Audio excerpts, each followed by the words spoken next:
After 36 years, a couple of those waiting for COVID to subside a bit, Tom Cruise returns to the role that made him an international superstar. Let's talk about Top Gun Maverick.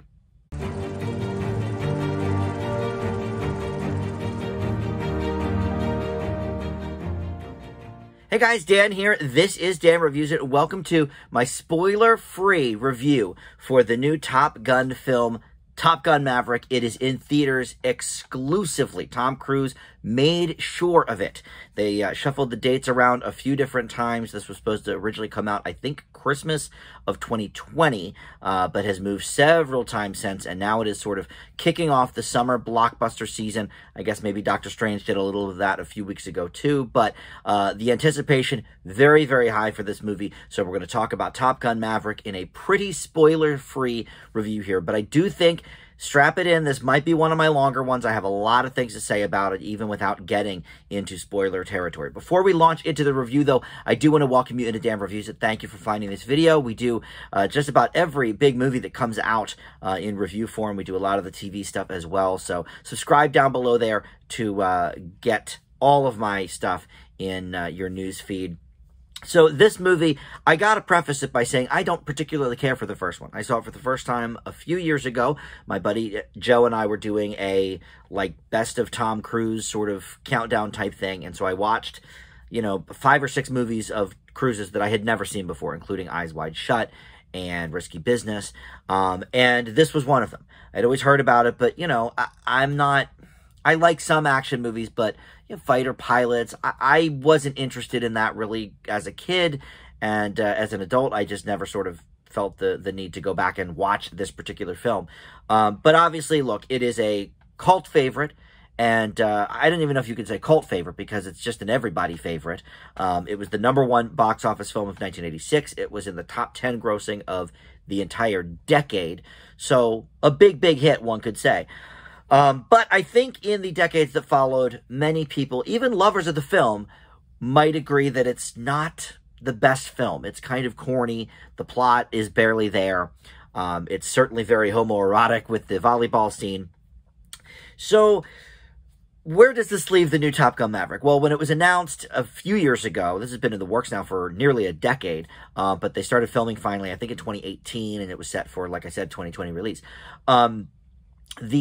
When I first heard about it, I thought, okay, well, who's going to want this? You know, everybody that cares about the first Top Gun movie is older than me. I'm 44. You know, I feel like that's sort of the floor for people who love Top Gun.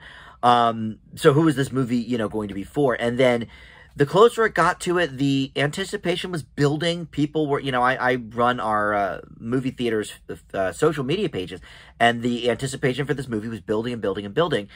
And from both men and women, I thought maybe this would be male-dominated. Men and women love that first movie enough. And then the reviews started coming in. It currently stands at 97% on Rotten Tomatoes, which is a good 40 points more than the original. And that's impressive. Also, long gestating sequels don't usually bring the goods. When we think of, you know, just in the last few years, you know, Coming to America, Bill and Ted's, Dumb and Dumber. Other than Dumb and Dumber, I liked, you know, those other two, but certainly they don't hold a candle to the originals either. And, you know, those are comedies too. You know, when we think of action, maybe the playing field's a little more solid. Mad Max Fury Road obviously was fantastic, but that was also a different cast. You know, you didn't have Mel Gibson reprising his role. You didn't have Tina Turner in it. No, it was a whole new thing. This is, well, Tom Cruise is really the only returning cast member, I guess, but...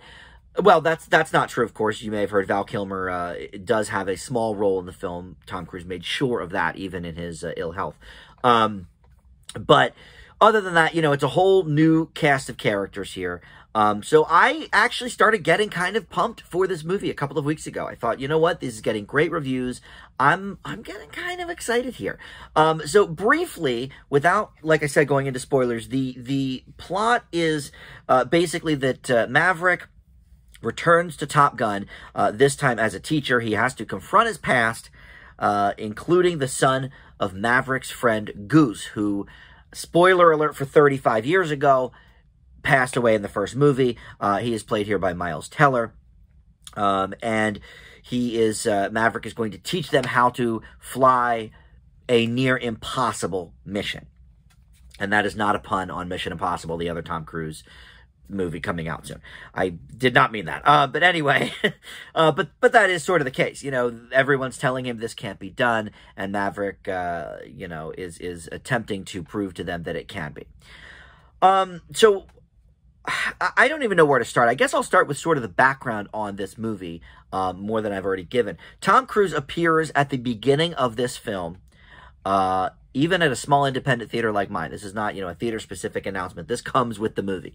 And he's thanking everybody for coming to the theater to see this. And, you know, just so you know, we are, you know, doing all of these moves ourselves. The G's are real. The flights are real. You know, we didn't use a lot of special effects. And, look, Cruise is known for that. You know, the Mission Impossible movies get you know, more and more ridiculous for the stunts that Cruise is actively doing. And he turns, I believe, 60 this year.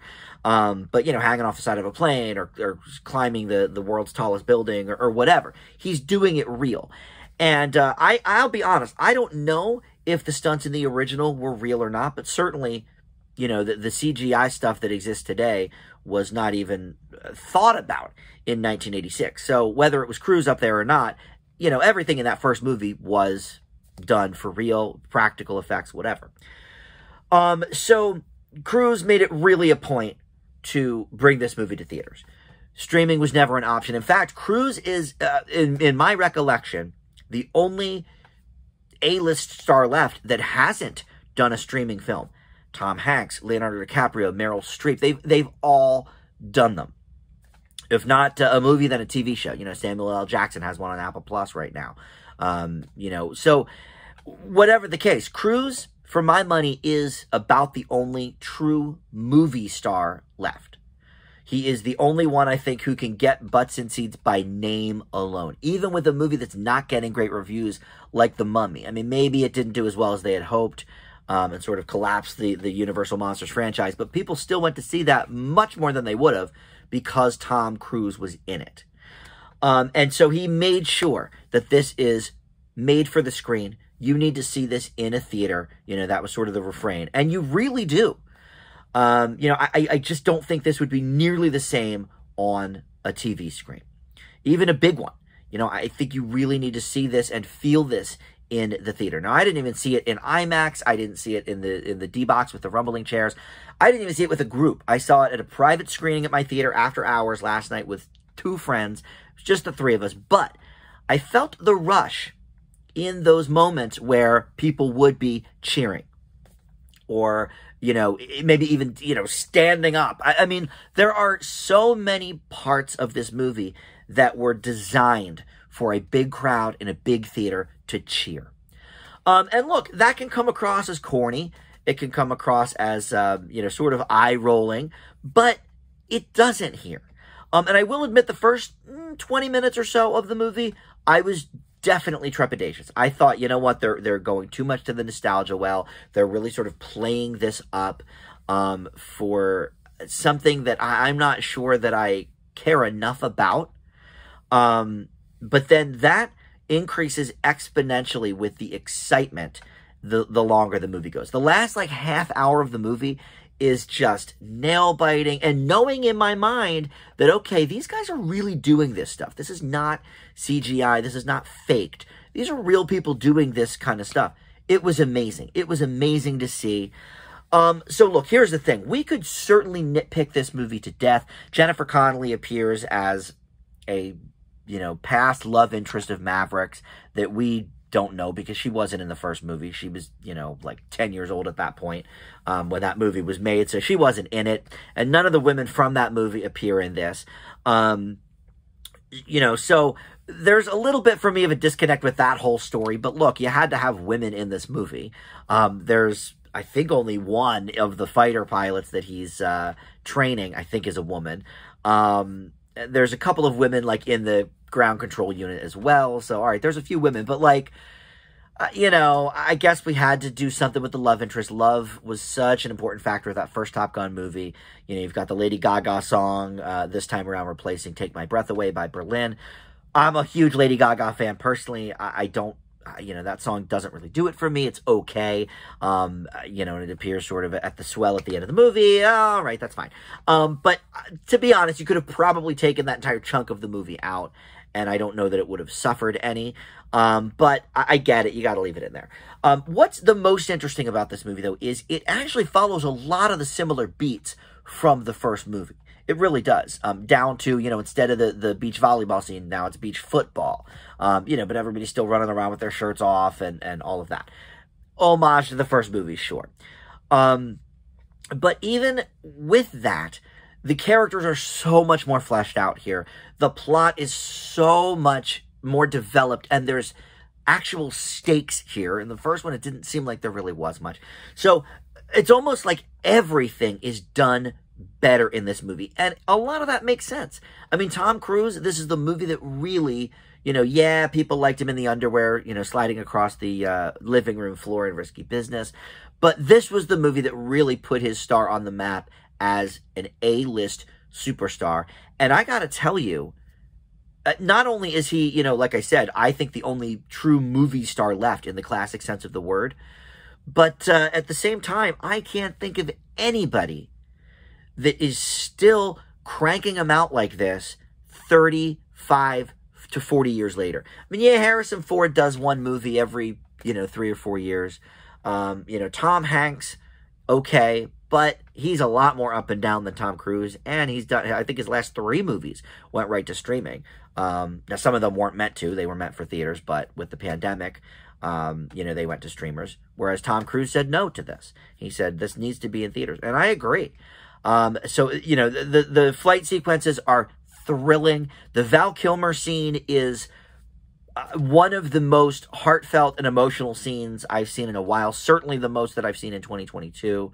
I definitely got choked up at that, especially watching the recent Val Kilmer documentary about his illness and everything. It was just, oh my God, it was a gut punch. Just seeing the two on screen together, knowing that Cruise said he would not do this movie without Kilmer. It's just stuff like that, the behind-the-scenes sort of stuff that elevate what could be considered maybe more of a, I don't know. Like, usually popcorn movies don't really get me in the gut like this and get me in the feels, and this did it. And I think a lot of that, knowing that they were really doing these stunts, knowing, Cruise's friendship of a lifetime with Val Kilmer, that really does actually elevate this movie. The other important thing to realize is they truly do not make movies like this for a specific audience. Every summer blockbuster is either geared for kids or geared for people that love superheroes, which, can be kids, but also, adults love superheroes. But, other than, dinosaurs, though, even, I think appeal to younger kids and teenagers and boys more specifically than girls, let's face it. So even the Jurassic Park movies, I think, don't really deal with an adult audience almost exclusively. And I think kids will get something out of this too, because I think it's exciting and thrilling, and they do fill you in enough. If you didn't know that Goose, passed away in that first movie, they actually show you a little flashback of it. So, okay, even if you've never heard of Top Gun, you're caught up, you get it. But me and my buddies were trying to think last night, what was the last summer blockbuster film that was really designed for adults that don't like superhero movies and, aren't part of some sort of franchise like Fast and Furious. And last night I came up with Mad Max Fury Road. I mean, yeah, it's sort of part of a franchise, but in the way that Top Gun Maverick is, their last installment was, 20 plus years earlier. But today I did think of Dunkirk. I think Dunkirk is a great example, and I didn't particularly care for that movie, but there is an action-oriented movie geared towards adults that was released in the summer that did very well at the box office. And that's the last one I can think of, and that was, guess what? 2017. So, look, this serves a great purpose at the theater. I hope it does extremely well, because I think we need more of this. We need more Tom Cruises. And look, say what you will about him as a person. I know there's a lot of mixed feelings on him. I'm not sure that I love him as a person, but he is one of my top actors. He's always been. Jerry Maguire, one of my top movies of all time, along with a lot of his other stuff, Rain Man and, you know, some of the more dramatic stuff. But look, for me, this is certainly the best action movie of the year. It's the best adult film of the year that I've seen. I leave Top Gun Maverick with an A-. Do yourself a favor and do not wait till this is on streaming. Go see it in a theater. I would probably say, even if you have an IMAX near you, pay the extra few bucks for the IMAX. It seems like this one would be worth it. And Top Gun Maverick gets an A-. Thanks for watching. We'll see everybody next time. Bye.